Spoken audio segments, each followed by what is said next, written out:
السلام عليكم dhalinyaro soo dhawaada waa Maxamed Maxmuud ashkan waxaanu ku arki doonaa tobankan erey meesha noo saaran ereyga koowaad midst yes midst waa middle ama center dhaxda yes middle ama center ay isku macno yihiin oo ah dhaxda ereyga labaad mischief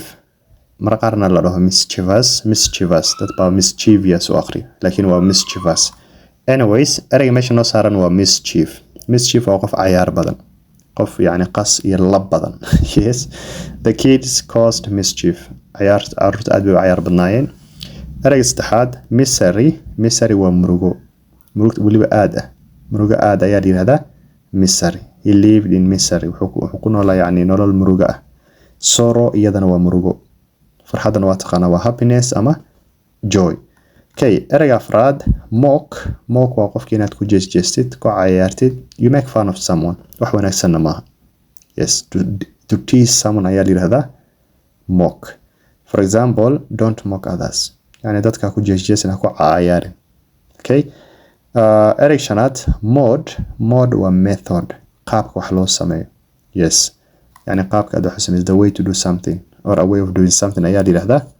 mode hab ama qaab waxay isku macno yihiin method yes good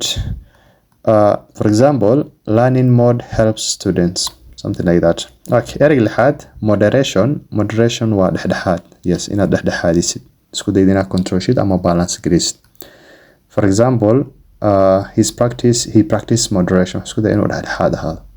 okay ereyga toddobaad modify waa inaad wax ka bashid tusaale waxa kani ama qorshe inaad wax ka bedesho modify the plan okay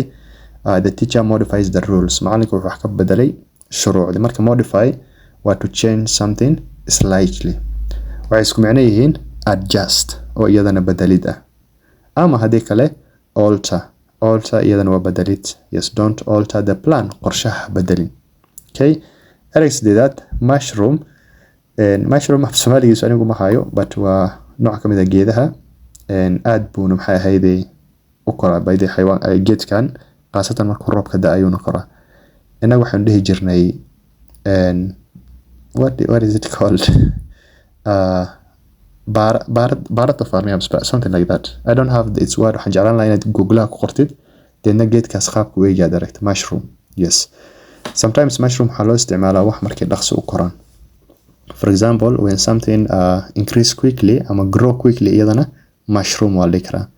for example his fame